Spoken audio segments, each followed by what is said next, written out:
class. Awesome. So yeah, thank you all for joining.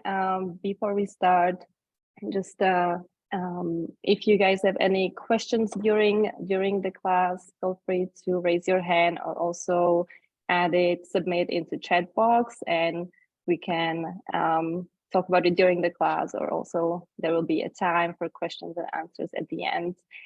We also have Andy Pond from our team here, who is our worldwide controller, and he is dealing with deductions on a daily basis. So he is the best person to also answer any of your questions about deductions. So, okay, and I'm gonna stop speaking right now, and I'll give space for Luke. Great. Thank you, Sasha. And Sasha, thank you so much for challenging me on deductions and what we can do to help the industry with this, I guess, perception that there's this tidal wave that's constantly hitting them and how to respond to that. So I have prepared a deck for you all. Ideally, I will be through this deck in about 20 to 30 minutes, and then we'll create a lot of space for your questions. And as Sasha mentioned, Andy is our global controller and will be of assistance here. He leads our team offshore that handles deductions for our clients. And I've been dealing with this for a long time. Sasha said I used to work for KeHE and used to have my own food distribution company, so I understand this really well from the inside. So let's dig in. Here we go. So we'll talk about the current state of national distribution. I really think it's important to root ourselves into why this happened. It didn't used to be this way 10 years ago or even 5 years ago, at least not this bad. But things changed in market dynamics that caused distributors to need to find ways to make more money. And of course, I understand that from the inside, and I'll explain that to you. I think once you understand it, you may actually not necessarily embrace the idea of deductions, but understand why they're there, and understand that it's not necessarily the distributors just trying to get rich off of you. They're just in many ways trying to survive. I'm going to give you a proven process for getting, identifying, and resolving erroneous deductions, process we use with our deduction management team. Some of the common problems CPG companies like yours are dealing with, and I'll give you ideas of how to get around it, some kind of inside hacks that we've been using with our clients, and the number one tip for effective deduction management process. And again, we'll leave plenty of space for questions and answers at the end. So let's dig in. Why is this happening? Why is this happening to me? Is probably what you're thinking a lot. This is the supply chain. If you think about national distribution, there's effectively a raw material supplier who's providing raw materials to a manufacturer. And the fun part is a raw material supplier creates value by growing or providing or milling or whatever it might be, and they're paid for that value by the manufacturer. And the manufacturer creates value by transforming those raw materials into ideally a CPG product, for like most of you. And because they created that value, the distributor is willing to pay them for the product.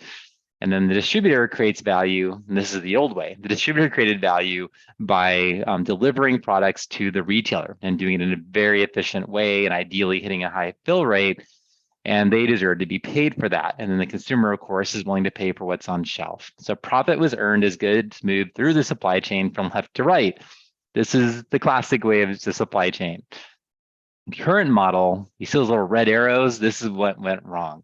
So the grower and manufacturer, kind of that relationship still is what it is, but the distributor is trying to get 6 to 12% from you on their buy side. And so that's like in a way they're saying, hey, we have a toll booth, and to access the channel to get to the retailer, you need to give us this money. The sad part is that it isn't like, hey, we're just telling you what we need. And especially if you're a younger brand, you may be signing the KeHE and Unified contract thinking it's quite innocuous, and not realize that at the end of the day, it's going to cost you 6 to 12% through 65 possible deduction points to access the channel. And so the distributor, in many ways, and I'll explain more about this in a second, makes more money off of the manufacturer than they do off of many of their retailers, their largest retailers. And to clarify, the distributor today on their largest accounts loses money. In general, the cost of operations of a distribution company is over 10%, yet markups for even regional retailers are under 10%. So the distributor, in order to be profitable, to continue to exist, for the channel to continue to exist, they have to cost shift back to you. And that's what's going on. And there's this constant battle between the two largest national distributors, Unify and KeHE, to try to claim more market share, which gives them more leverage and efficiencies on inbound, but they're continually operating more and more below their cost of operations, which we all know is not sustainable. So there's continued effort. And I used to joke when I worked at KeHE, eventually we'll be selling things actually below our cost. And so then we'll be transferring 15% back to the manufacturer or more. That seems to be the direction that we're headed. And of course, the retailer has the red arrow because more and more as we seek to access retail shelves, there even natural retailers today are putting slotting fees and other costs to access their channels. So this is what happened. The perverse incentive also, by the way, for national distributors is really spending a lot more of their time thinking about how they can get more money from you than from how they can do distribution better. In fact, they make so little money and they lose money on their biggest accounts that really the main focus is how do they get money from you more than how they do take care of the retailers more efficiently. So these toll booths create inefficiencies as they do on a freeway and they slow down traffic. They do the same thing in supply chain. And that's what happened. And many people don't know this, but I think once you do, you can at least appreciate why this whole regime of deductions has come about. Yeah, so I think I covered most of this. So deductions, we call in the industry deductions an idea of cost shifting or shifting costs from the distributor to you, the manufacturer. Let's see if anything else here. And the main thing underlined there is that the complexity of deduction management leads to erroneous deductions. So there's a lot of errors, and we find that 5 to 15% of deductions are erroneous and can be fought, and you can claim back your money. So to clarify, the vast majority of deductions are appropriate, and you sign a contract or you agree to do things with retailers that cause those deductions to happen. But because of how complex the system is and errors that happen throughout the system, there will be errors, and we find them all the time. And so what I want to try to help you do today is be able to kind of find which deductions are real and appropriate and should be approved internally at your companies, and which ones to look at fighting back. And ideally, to also show you where the biggest risk points are. So let's dig in. So understand the contract, super core. We have a number of brands who come to us and talk to us about deduction management. They're saying, why are all these deductions happening? Well, most deductions are being driven by the contract you signed. So it's important that our sales team and accounting teams really understand what these contracts are. It helps us to better budget. I don't know how many of you operate companies where you thought January was a great month, and then 2 months later the deductions come in and you realize January was a horrible month. So if we can understand what the contract terms are, and we can accrue for those costs even before the deductions happen, we can be better stewards of our company. I listed a number of the things that I look at when I'm looking at a distributor contract, and I'll just, instead of reading them all off, I've covered most of them in slides to come. So let's dig in. The first one, and I hear this one a lot, like I'm not being paid in 10 days. I have given these 2% 10 terms. Is 2% 10 net 35, I believe nowadays. It used to be net 30. First off, do not expect to ever receive a check in 10 days. Even if you deliver the product. I want to dig in a little bit on pickup versus delivered. Most emerging brands are pickup, meaning that KeHE or Unify are coming to your dock and picking up. And what I wanted to just really hit, and that map tries to make the point, that the blue dot would be like Santa Barbara, California. If I'm a manufacturer there and KeHE picks up from me, they're going to go to bring that product to Chino. And from Chino, it'll cross dock to distribution centers, all the appropriate distribution centers that you're in all across America. The 10-day clock doesn't start until the product gets to its final distribution center and the product is put away. So if it sits on a tractor trailer out in the yard for a couple of days, that clock hasn't started yet. It's really hard when you have the national distributor picking up from you to really know how long it takes. We find that moving across the country can take anywhere from 14 to 21 days and sometimes even longer. It's still appropriate. Hey, if you're in general, the safe harbor rule that we use is that if you're getting payments 35 or more days, just challenge them all. It's appropriate to do so and have them verify whether maybe there's a mistake there and whether you really need to pay that 2%. discount terms to them. The other thing to do is go delivered. When you go delivered, you actually brought it to their dock, and theoretically the clock would start within 1 to 2 days. That product's going to be put away somewhere where that clock would start. So delivering product is a great way to have better control of knowing when you will get paid. I find in general, the days sales outstanding, or DSO to use the accounting terminology, is about 28 to 32 days is what it takes KE or Unify to pay you when you're having them pick up from your dock. And again, if they start getting absurd, I've seen them take, so I'll just clarify, for the national distributors, they have their system set up to always take the deduction no matter what. Even if it's 2 years late, they will take the deduction. So when they get really egregious, like over 30, 35 days, always challenge those deductions. Sometimes you will win and sometimes you won't, but it's worth it because 2% back to your bottom line is a really big deal. Okay, go to the next one. Ship not received. This one is the biggest problem in terms of dollars when the national distributor is picking up from you. This is where we have been most successful in claiming the most dollars back for our clients. This is where you say you shipped product. So the KE or Unified driver came to your dock or your 3PL's dock. They loaded up the product. They signed a bill of lading, a BOL. And then they get it back to the distribution center and they say, oh gosh, we're missing a pallet or 2 or 3, or the whole order is missing. And the contract that you signed with KE Unify, it allows them to do this final count at their dock. And that's a problem. So it means the BOL, which normally is the legal controlling document, and the change of ownership happens when that BOL is signed by the pickup driver, is negated by the contract that you signed. And so what do you do? So the number one thing I recommend is taking pictures of the pallet on your dock. Take a picture of the pallets on the truck, ideally with the KE or Unified driver next to them or on the truck. Just document the heck out of this. And in general, we always win these as long as you have the pictures. If you don't have the pictures, it's much harder. We do win, but it's much harder to win those challenges to their deductions. Again, you lose a pallet or 2, it's a lot of money for many of the brands on this call today. So this is like an insurance policy. Take the photos, make that happen. Understanding MCDs and free fills. This is an area that we have become very good at explaining to our clients in advance what this is. People are very surprised and feel that it's maybe not so fair. So I'll just give you some background. For distributors, we used to do free fills to retailers and not charge the retailer. Obviously, it's a free fill. And then we would just bill back for whatever the manufacturer charged us. The problem there was that we weren't earning margin on the product. And so we were effectively losing money handling free fills as a distributor. So we decided that we would charge, at least what that retailer is paying.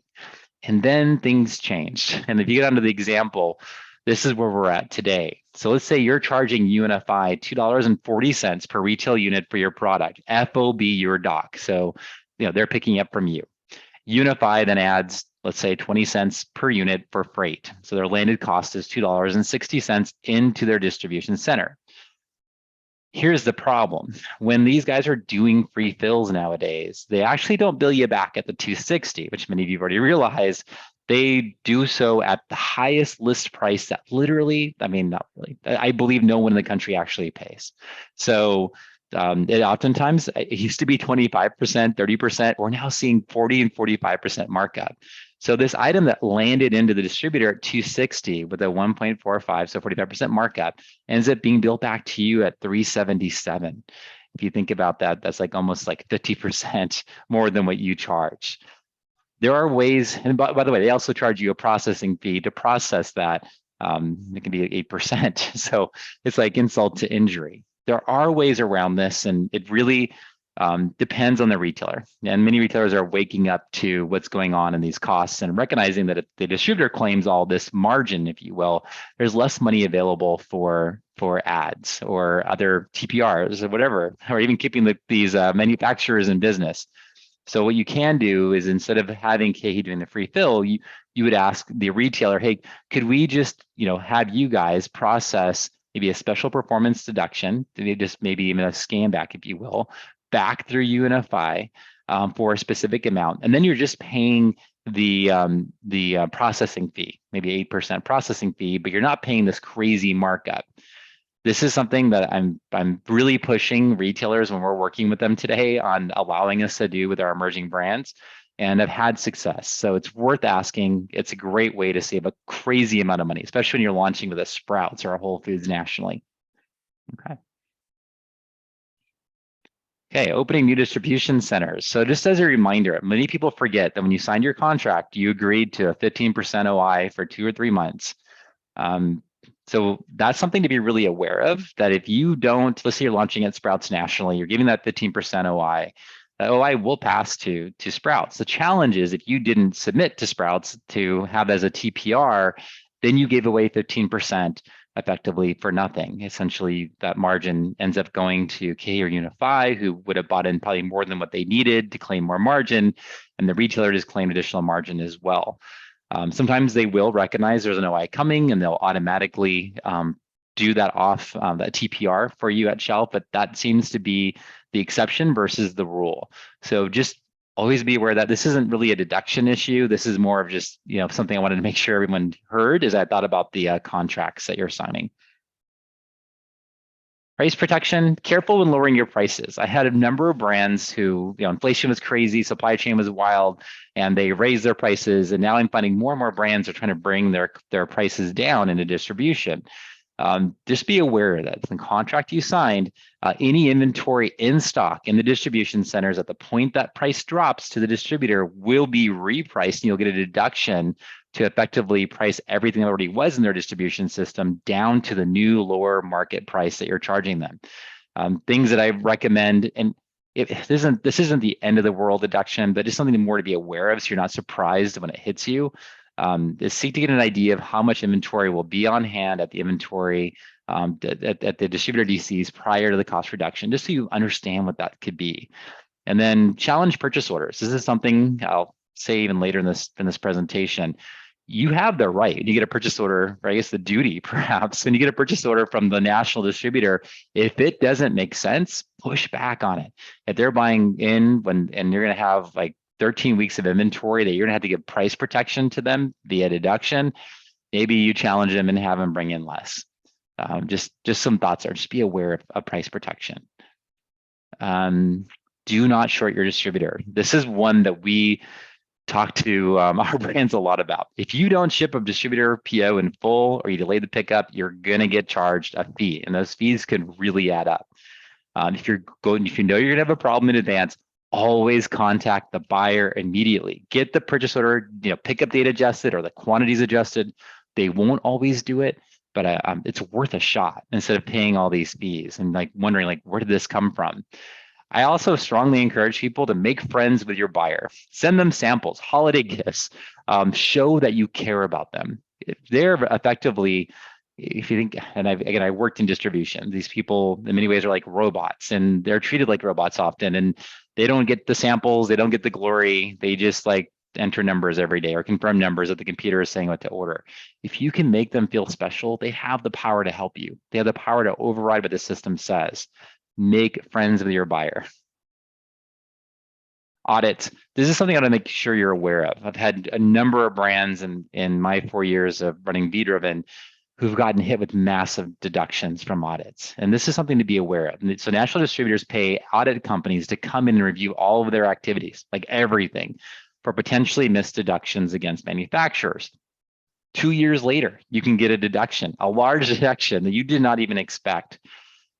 So one of the things that we highly recommend is that it's important for manufacturers to anticipate deductions and to accrue for them. And working with your accounting team to avoid surprises. So even if the deduction doesn't come through for 2 years, you already had it on your books. You reserved the cash for it.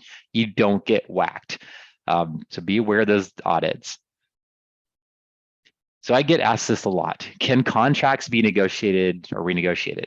So contracts cannot be renegotiated. The exception, and I've seen one company pull this off. I'm not saying I endorse this, but effectively this person sold their business into a new entity and they were able to negotiate as a new entity.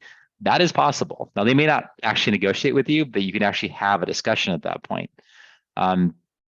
One thing that we've learned, and I learned this in a very harsh way, Sasha and I both did. We were trying to negotiate for a small, if Unify was launching one of our brands for a smaller retailer. And we tried to negotiate and they just shut us down and said, we basically said, we won't even talk to you. And we're not bringing your product in. So that didn't work well. So when you're negotiating with distributors, if you haven't, like let's say you're in KeHE but not in Unify yet, you can negotiate if it's a large retailer. So think the Fresh Market, Sprouts, sometimes Fresh Time, Whole Foods.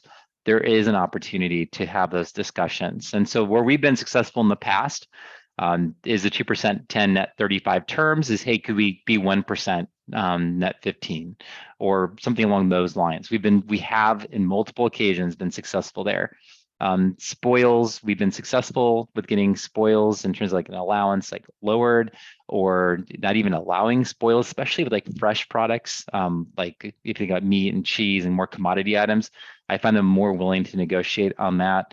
And I've also been able to get the new distribution center OIs waived or reduced to maybe just 1 month. There are other areas we've negotiated, but these seem to be the ones that we've had the most success with in at least the last year or two. Okay, let's keep on going. So keep track of commitments. This is so important and something that this is mandatory. So if you're not doing this, this is something I highly recommend you start doing.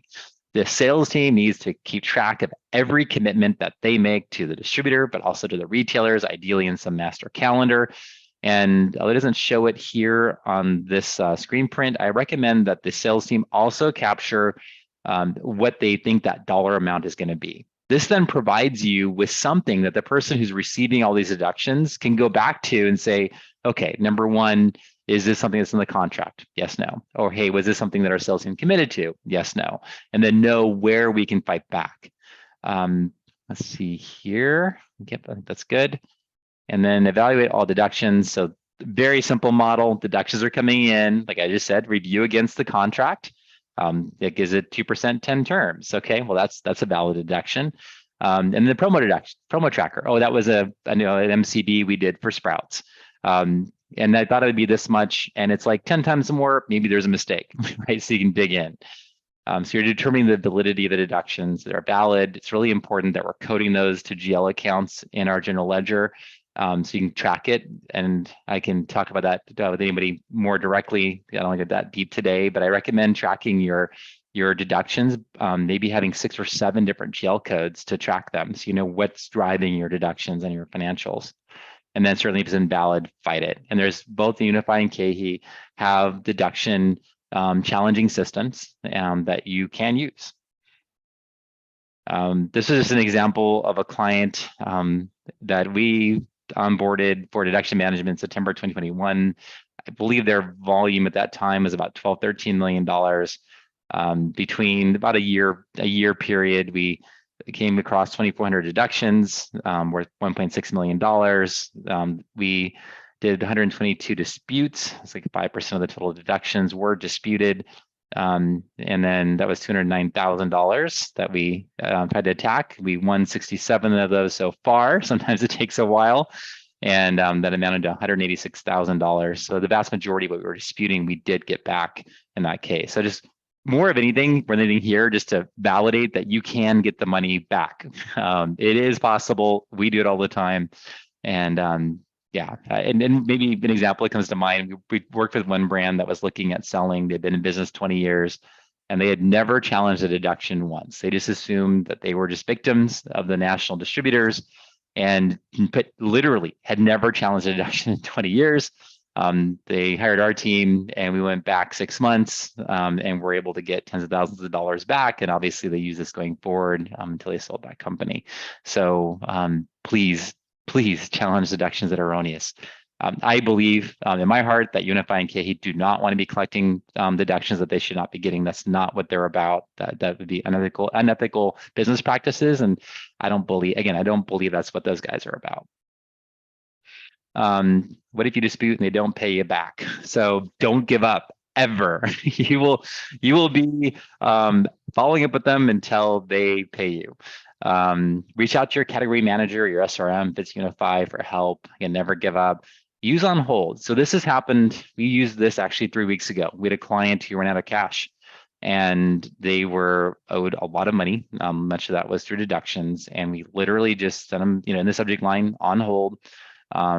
And then we basically told them, you need to pay us back by Friday of next week. So give them a date, tell them what you want, or we will need to notify, in that case, a national retailer that the reason that you're going to have supply chain issues and no inventory is because you're not honoring your commitments.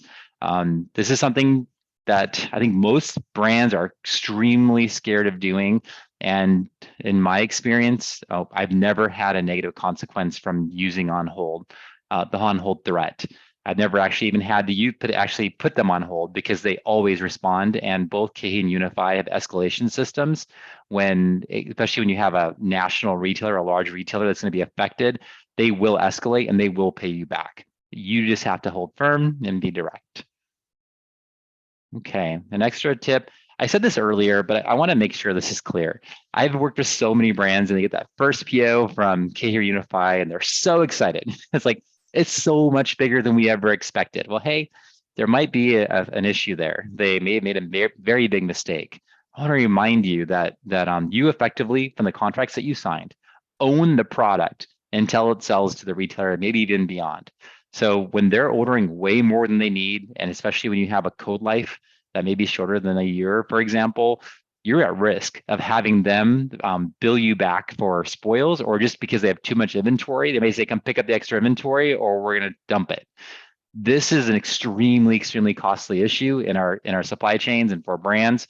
So please review every single inbound PO, make sure it makes sense, ask your buyer if there's any question in your mind whether this is a reasonable PO or not, and you can avoid a lot of money in dispositions and spoils. So I think that went exactly 30 minutes, and I'd like to create some space for questions and answers. And as a reminder, we have Andy, our global controller, here as well, who can help me build questions as we go. So feel free to use the raise hand features, or you can submit it in the chat box. Or Sasha, what else can they do? Yeah, we have 2 questions in the chat box. So the first one is coming from Cessna from Emberstone, asking, how much should we accrue for unexpected audits? Yeah, so here's my recommendation. First off, I don't think there should be unexpected audits. I think ideally you're keeping track of everything the contract would require you to pay and everything you've committed to. If deduction doesn't come through for something that contractually you're obligated to, or for like an MCB or something, special performance that you committed to, accrue for that in your books. Accrue for what you think that's going to be. And even if that deduction doesn't come for 2 years, at least it was there. At least you planned for it. So there isn't a percentage to use. I would just actually try to have like this real estimate based on all the different ways that you could be deducted that you know about from the contract and from what your sales team is committing to. And it says like you have a follow-up, feel free. Okay, go ahead, Sasha. Then we have a question from James. What is the actual process to dispute deductions? Call, email, letter? Yeah, and I believe there's portals for that. And Andy, I don't know if you want to tackle that one with us. Yeah, I mean, it's not an email. It's when we're doing it, we fill out documentation and submit directly to the distributor. So there is a way that we go about it, but it's definitely filling out online, submitting to them in their portal is the best way to do it.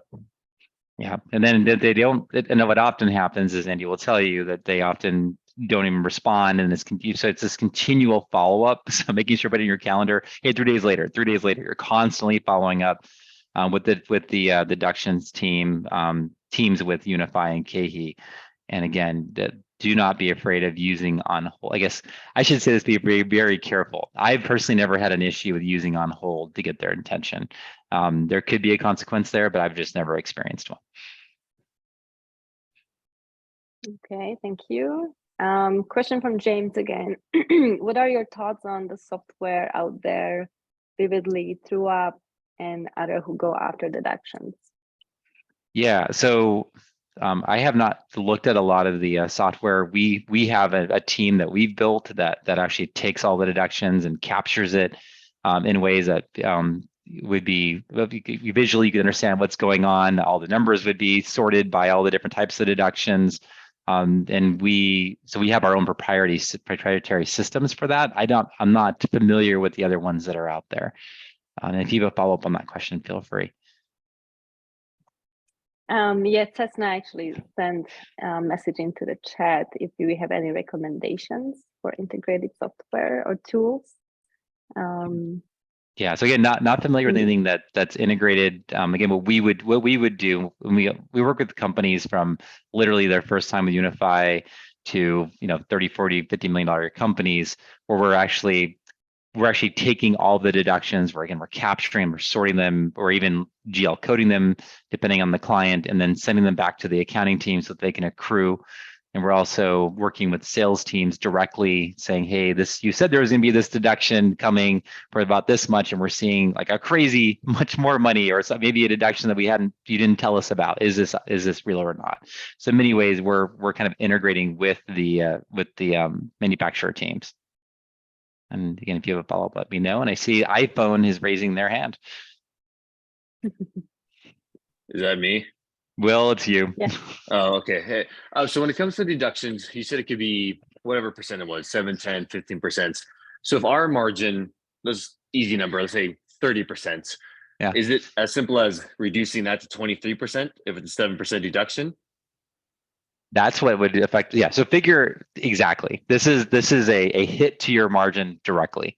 So if you figure at the minimum you can probably get out of a KE or Unify in terms of like what the channel costs are to access them, what they're trying to make off of you, would be 5%, 6% would be the minimum. I think maybe more average is like 8 to 9%.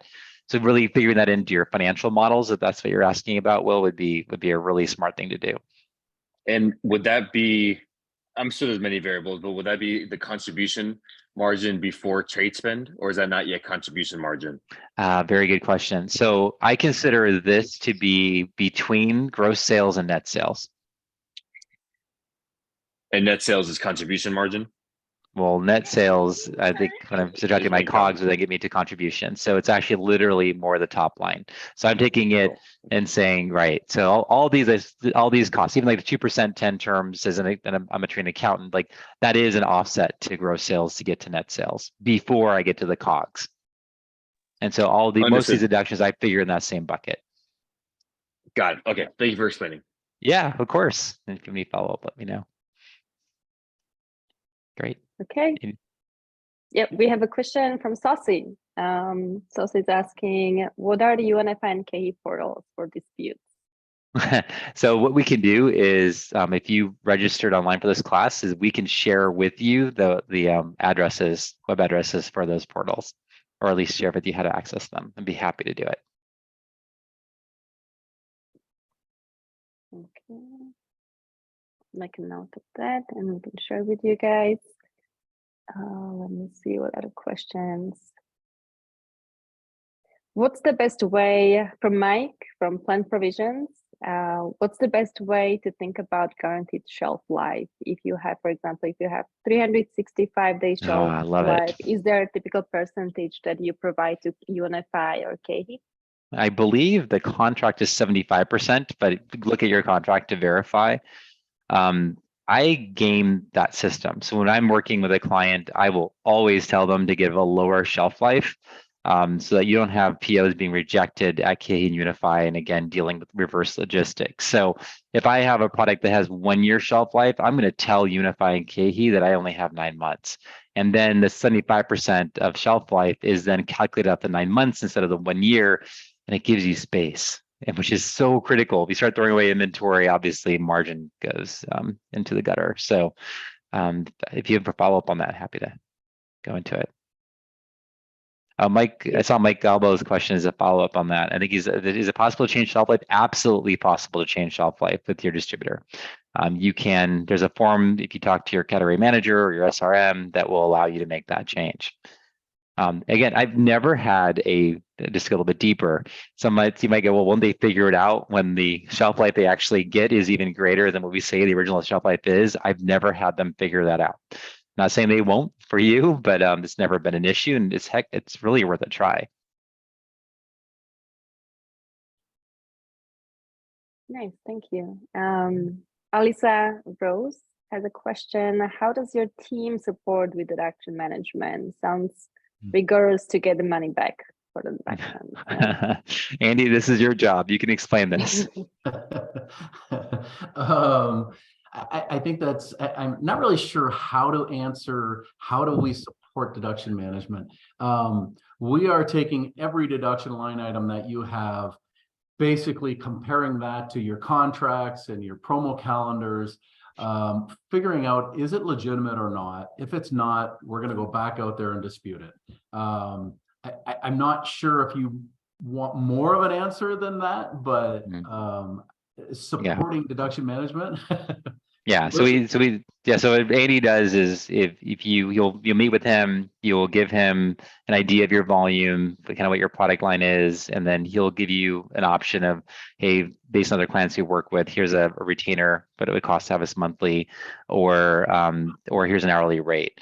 A number of companies I know of out there take a percentage of what they claim back for you, and we don't do that. It didn't feel right for me from when I first started this 4 years ago, that we should be taking some percentage of potentially hundreds of thousands of dollars that was like taken from you wrongly.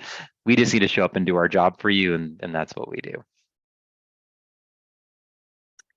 Thank you. I got a question from Victor on the call.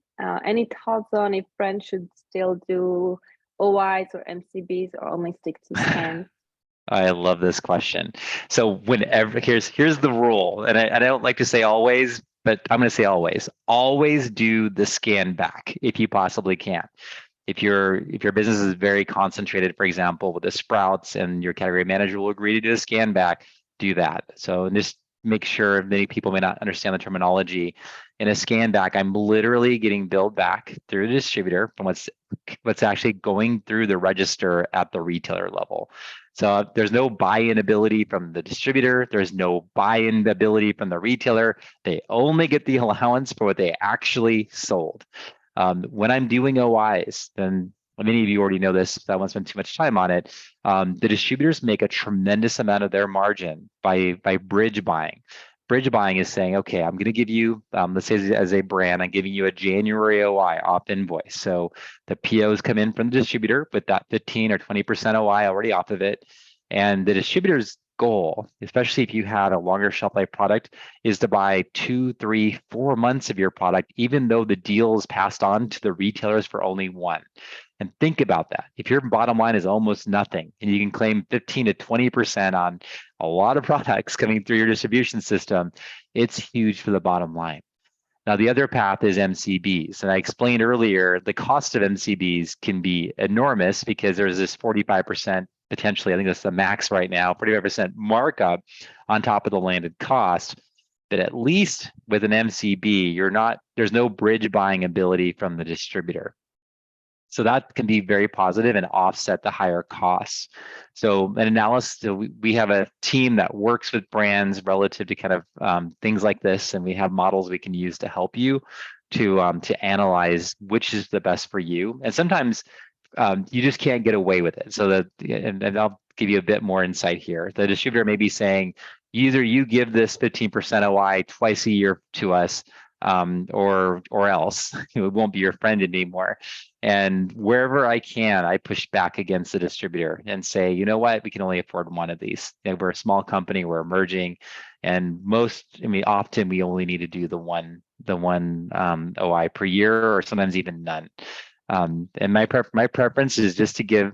If you think about an OI, it's going to everybody, whether they're marking it down at shelf or not. Where an MCB, theoretically, I can choose who I give the MCB to, and ideally I give it to the people who actually will mark that percentage, like they're a TPR at shelf. So the MCB and the scan backs but I consider them more ideal ways to go. Sorry for that deep dive. Awesome, thank you, Luke. Another question we have from Tesna: how can you best combat bridge buying other than limiting number of OIs per year? Oh my gosh, yes. So bridge buying, when you get POs that are coming in from your distributor that make no sense. And this is what I said earlier. Check every purchase order coming in, please. Because what'll happen, I'll just give you the bad scenario. They're going to buy in multiple months, right? They're going to claim your 15, 20% margin for multiple months beyond what was given to the retailer. And then guess what? Anything left over that goes out of code in their distribution center, they're billing you back for. So I like to, again, that relationship with the buyer. This is so overlooked. No one does this except for people that work for with us that I know of. Get to know that buyer, right? Become their best friend. Send them samples. Send them Christmas presents.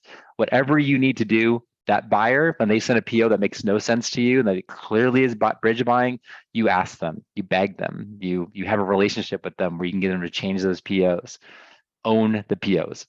And Luke, just a little bit farther on that too, keeping in mind if they decide that they want to order a huge order and you can't fill it, make sure you go back to them and have the PO changed, because maybe you're giving them $2 off a case. If you don't send that, they will still bill you and deduct for $2 a case, whether you shipped it or not. So it's really important to get it changed if you can't fill it. That's really annoying. You get billed for the fact that you shorted, and then you get billed back for the OI that they didn't get. So it's like a double whammy. Again, the buyer relationship is the most overlooked thing, or underlooked in some ways, in our industry. Become friends with your buyer. Thank you. Another question. We have a lot of questions. That's awesome. Question from Rachel. Could you speak more to the rationale for reducing the shelf life of a product? Is this to reduce bridge buying and to encourage more realistic PO? Exactly. Well said. And I'm sorry for not being totally clear on that. You're right. The shorter that shelf life is, the less bridge buying they're going to do. And you also have the key thing is we've had, if you're guaranteeing, you're saying, hey, it's a year, and I'm going to give you a guarantee of 75% of that shelf life. People will be 75% of that shelf life will be remaining when I deliver it to you or when you pick up from me. And it doesn't have that. Now you can no longer sell it into your distributor. And now what are you going to do with all this product? You end up having to throw it away or sell it to grocery outlet, correct? So so bridge buying is part of it, and it definitely will be helpful to have a shorter shelf life in the distributor systems, but also being able to have products sellable longer into the channel is probably the biggest reason why I do that.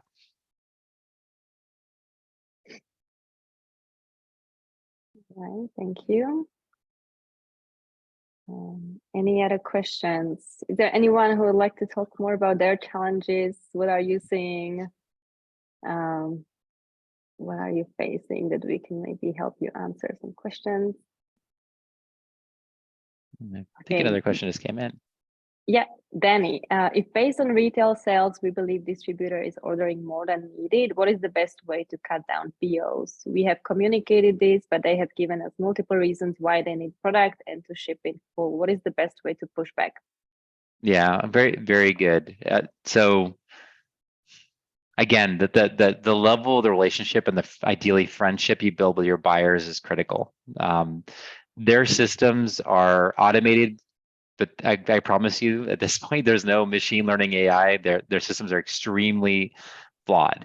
And so it would be really showing them why it makes no sense. And then even we've done this before, we escalate to the person's boss if we have to. Now that doesn't help your relationship, but if it's going to prevent you from having a major financial loss, then I strongly encourage you to speak to that person's supervisor and in the most friendly possible way. You don't want that buyer to be your enemy. But if it's something that's urgent, you can escalate and just be really kind about the approach. And ideally, I would just say, like, what works really well is when you just share, like, hey, I'm an emerging brand. Like, we're really struggling. Capital is so hard to find, and I just have to be really careful. Like, really explaining the why you're challenging and why this means so much to you. Especially if you use the word help. Can you help me? People, like, the way that humans are built, in my opinion, is that we want to help each other. And when we say, hey, can you help me with this? People generally show up a little bit better for you. Yeah, thank you. Now a question from James. Did you see the article in Wall Street Journal about retailers asking suppliers to reduce their costs and inflation slows? What are your thoughts? If you've seen, or if you have not seen it, what are your thoughts? I have not seen the article, but I mean, I'm seeing a lot more pushback now. People saying, especially with the largest retailers, especially in mass, so like the Targets and Walmarts of the world are really challenging manufacturers to find another path. And paths that we've seen, I just had a call today with a director of a national chain, I mean, a VP of a national chain, and we were talking about a brand that we work with that shrunk their packaging size as a way to keep the current retail. He was so concerned about it and was pushing back and thought this was a bad idea. So I was some concern for this brand, and is now 2 months later we've been on shelf, but we went from a 16-ounce bag of chips to a 13.5-ounce bag of chips. And he said, clearly I was the only person in America that really cared because the sales actually went up. So what the pushback I'm seeing, and I'm seeing a retailers be okay with, as opposed to a price increase, shrink the packaging size. There are psychological price points that consumers are willing to pay for products. Especially when things get above $10 or above $5.99, right? We start running into consumers really having a lot of friction with these price points. And so, within reason, we encourage people to look at packaging adjustments. I believe you're able, and don't quote me on this, but I believe you're able to keep the same UPC up to a 20% reduction in product in that package. So just to be aware of that. If you have a follow-up, I'd love to go deeper if you want. Thank you, Luke. Let's see if we have any other questions. Anything else you would like to share with us? No, I think I really love these questions today, and I'm grateful that so many people showed up for this. This is, I think once we understand that the distributor has to have these deductions in order to be profitable, and they're not going away, and it's not something intended to be nefarious, but there are things that we can do and be empowered to do to respond to what's happening to us, to make sure that we're paying the least amount possible. I think we take a different approach, because I see so many brands that I almost sound like they're in this victim space, right? Like, this is all happening to me. And what ideally we get out of this class is, like, you don't have to be a victim. You can budget for what it costs to access KeHE and Unify. I'm going to budget 7% or 8% or whatever your real world experience is, and I'm going to fight every erroneous deduction. And you know what? If I don't get that money back from them, and I know I'm owed it, I'm going to put them on hold. I'm going to get it back. You do have power, and I want to make sure you guys are using it. And if you ever have a question or something comes up, like a one-off, feel free to reach out to Sasha, Andy, or me. Our heart in this business, is for emerging brands. Our whole company is built around that, and there was no vision for having a deduction management team when I started Be Driven. It just was, this is so bad that we had to do something about it. So really do have a heart for helping.